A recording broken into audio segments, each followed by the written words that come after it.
क्या कटहल का पौधा गमले में उगाया जा सकता है? आज एक कोशिश करके देख ही लेंगे।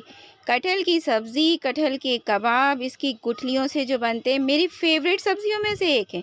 कटहल की एक खूबी होती है कि वो शुरू में तो सब्ज़ी होता है और पकने के बाद फल बन जाता है, यानी कि जैक फ्रूट, इसीलिए तो इसको जैक फ्रूट बोलते हैं। और आजकल गर्मियों में पका हुआ कटहल आराम से मिल जाएगा। ये तो खैर मेरे बागों के पेड़ का है, जहाँ से आम आया था वहाँ कटहल के भी पेड़ थे, तो पूरा कटहल आया हुआ था। आम पकाने के चक्कर में ये भी पक गया। खुशबू तो बहुत बेहतरीन आ रही थी और मैंने टेस्ट किया, बहुत मीठा था। हालाँकि बच्चों को इसका फ्लेवर बिल्कुल नहीं पसंद आया, जो लोग खाते हैं उन्हीं को पसंद आएगा। तो फिर मेरी एक फ्रेंड आई हुई थी किसी काम से मेरे पास, और जिनसे हम गोट मैन्योर लेते हैं, उससे मैंने कहा कि इसको खाना पसंद करती हो? वो बोली, अरे मेरा तो फ़ेवरेट है, मुझे दे दीजिए। तो मैंने सिर्फ़ एक पोर्शन रखा इसमें से गुठलियाँ निकालने के लिए, और शायद घर में कोई खाए थोड़ा-सा, और बाकी का वो बहुत शौक से ले गई कि मेरा तो फ़ेवरेट फ्रूट है ये, और हम लोग साल भर वेट करते हैं इसको खाने का। तो बस एक गार्डनर हूँ, तो दिमाग में क्या आया कि क्या इसको ग्रो करें? पके हुए कटहल की गुठली है। अच्छा, पके हुए गुड़हल नहीं, कटहल में vitamin A, vitamin C, vitamin K, और ये फाइब्रस होता है, रेशेदार होता है ना। तो पका हुआ कटहल शुगर पेशेंट को नहीं खाना चाहिए, क्योंकि कैलोरीज़ इसमें काफ़ी हद तक होती। लेकिन कच्चा कटहल शुगर पेशेंट के लिए काफ़ी अच्छा होता है, उन्हें खाना चाहिए। तो ये जो मैंने निकाये हैं ना कोए, मैंने कभी अपनी मम्मी और नानी के मुँह से सुना था, कोए बोलती हैं वो, हाँ, कि कटहल के पके हुए कोए बहुत अच्छे लगते हैं, मतलब आम जैसे लगते हैं। तो फिर मैं इसमें से सीड्स निकाली हूँ, ईज़िली सीड्स निकला है ना, ये जो पल्प है ये खाया जाता है।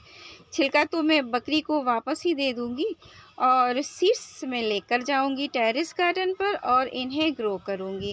और इसका कहते हैं जो पल्प है ना, इसके पुए और शरबत और काफ़ी डिशेज़ में यूज़ होता है ये, ऐसे भी खाते हैं लोग। तो जिनको पेड़ पर पका हुआ कटहल अच्छा लगता है वो वैसे ही खाते हैं। तो मैंने देखिए कुछ सीड्स निकाल लिए हैं, और मैं इनको ले जाकर ग्रो करने वाली हूँ। वैसे गर्मी को देखते हुए अगर आप अभी नहीं ग्रो करना चाहते हैं, तो एक काम कर सकते हैं कि इनको कहीं शेड में रखें, सुखा दीजिए, स्टोर कर लीजिए और रेनी सीज़न में ग्रो कर लीजिएगा। और मुझे लगता है कि चलो झंझट है, भूल गई तो, या ये ख़राब हो गई तो मैं अभी ग्रो कर लेती हूँ। तो मैंने इसको ना पानी में धो दिए ताकि मिठास निकल जाए। अगर मिठास पा जाएँगे तो मिट्टी में जाएँगे, जाने के बाद चींटियाँ खा जाएँगी, हो सकता है मक्खियाँ भी लगने लगें। तो उससे बचने के लिए मैंने इसको वॉश कर दिया, 2 से 3 पानी से मैंने इसको अच्छे से वॉश कर लिया है। और अब इसको ग्रो करने के लिए हमें क्या चाहिए होगा, एक कंटेनर। तो बस मैंने जुगाड़ कर ली इस कंटेनर की, क्योंकि इसमें मैं कंपोस्टिंग कर रही थी मिट्टी डाल कर, तो मिट्टी भी मिली हुई है और kitchen waste compost, garden waste compost, सब कुछ। तो देखिए इस तरीके से भी जो हम मिट्टी बन जाती है हमारी, डबल ट्रिपल होकर तैयार हो जाती है, तो हम उसे यूज़ करते हैं। तो मैंने इन गुठलियों को एक-एक स्पेस पर रख दिया, एक ही कंटेनर में रख दिया। अगर आप चाहते हैं तो अलग-अलग छोटे-छोटे पॉट में डालिए, डिस्पोज़ल ग्लासेस में डालिए, और बाद में रिपोर्ट किया जा सकता है। जितने आपको प्लांट्स हो, और रिपोर्ट करने के बाद उसको डिस्पोज़ल में बाँट भी सकते हैं वैसे। तो मैंने इसको इस तरीके से रखा है स्पेस देने के बाद में। इसको देखिए, ये क्योंकि 1.5 इंच तक की गुठली है, तो अब इस गुठली को हमें 2 इंचेस तक का या 1.5 इंचेस तक का मिट्टी की गहराई में दबाना होगा। उल्टा-सीधा इसमें कुछ नहीं है, मैंने बस इसी तरीके से इसको दबा दिया है। और अगर मिट्टी में नहीं इसको गहराई तक, ज़्यादा गहराई तक दबा देंगे तो ये सड़ सकता है, और अगर ऊपर रहेगा तो इसको चूहे, हो सकता है नेवला भी खा जाए, आजकल हमारे गार्डन पर आ रहा है। तो बचाने के लिए इतना मिट्टी में दबाना पड़ेगा ही पड़ेगा।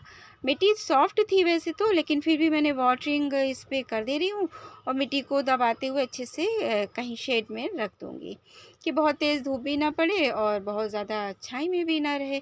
और उसके बाद अपडेट तो मैं अभी दे नहीं सकती, क्यों नहीं दे सकती, कि अभी तो मैंने ग्रो किया है, और वेट करना मैंने सही नहीं समझा। इसलिए नहीं सही समझा कि अगर ये कटहल अभी चल रहा है, अभी आपको गुठली मिल सकती है, आप ग्रो कर सकते हैं और जब तक मैं रिज़ल्ट दूँगी आप लेट हो जाएँगे। इसीलिए मैंने जल्दी से दे दिया, अपडेट बाद में दे दूँगी। लेकिन आप एक लाइक अभी ज़रूर कर दीजिएगा, शेयर कर लीजिएगा, चैनल को सब्सक्राइब कर लीजिएगा, अच्छे-अच्छे से कमेंट कर लीजिएगा। अल्लाह हाफ़िज़।